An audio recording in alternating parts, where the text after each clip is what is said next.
Terus terkait dengan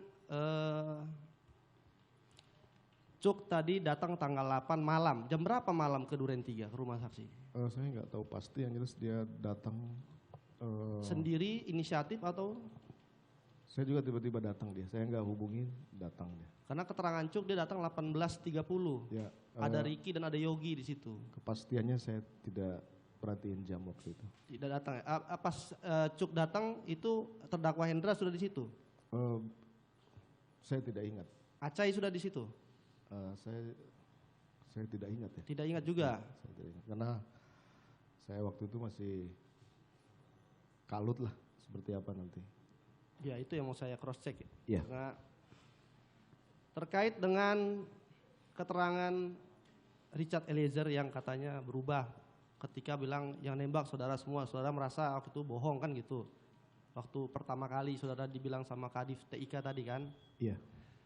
Padahal yang sudah saudara briefing adalah Richard Eliezer, sedangkan Kuat Ma'ruf dan Ricky tidak pernah belum pernah dikasih tahu skenarionya.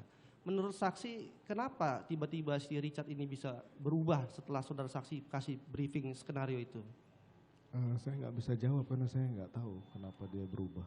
Karena dia sudah di briefing kan waktu itu. Skenario iya. Itu hanya Eliezer yang dikasih tahu, Kuat sama Ricky tidak kan? Saya sudah sampaikan. Ricky dan Kuat saya sampaikan di lantai 3 Biro Provos waktu. Saya kumpulkan mereka bertiga. Kalau Richard itu di Duren 3, kemudian saya kumpulkan kembali yang kedua itu di ruang Biro Provos lantai 3. Saya sudah sampaikan apa yang harus mereka ceritakan. Gitu. Oh begitu ya? Iya. Oke, terkait dengan aib. Saudara bilang kan ini aib keluarga kan gitu. Saya ingin memastikan dulu yang ada di benak saksi yang dimaksud aib itu seperti apa. Karena pengalaman saya, namanya aib itu kan kita punya sesuatu tidak ingin diketahui orang luar kan gitu.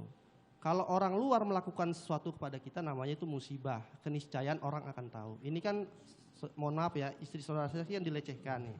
Saudara penuntut umum, itu dia sudah utarakan bahwa itu cerita yang tidak benar. Siap yang mulia. Jadi nggak usah ditanyakan lagi lah. Bukan, saya mau menggali, izin mau yang mulia. Yeah. Saya hanya ingin menggali apakah yang dimaksud aib ini kan Joshua almarhum itu melakukan itu tapi mengetahui aib sehingga tidak bisa dilaporkan sehingga harus dilakukan skenario ini, itu yang mulia yang saya mau tanyakan.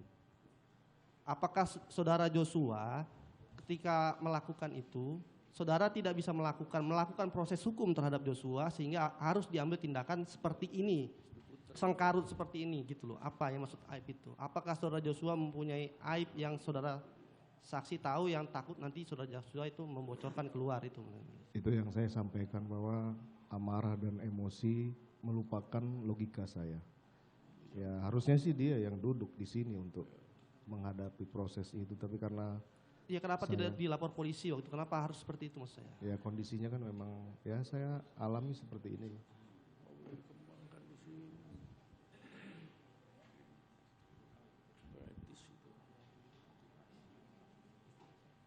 Satu lagi yang mulia.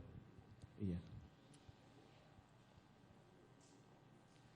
Saudara saksi, menurut beberapa saksi di sini ketika akan ditanya untuk mengkonfirmasi itu sering menangis gitu ya.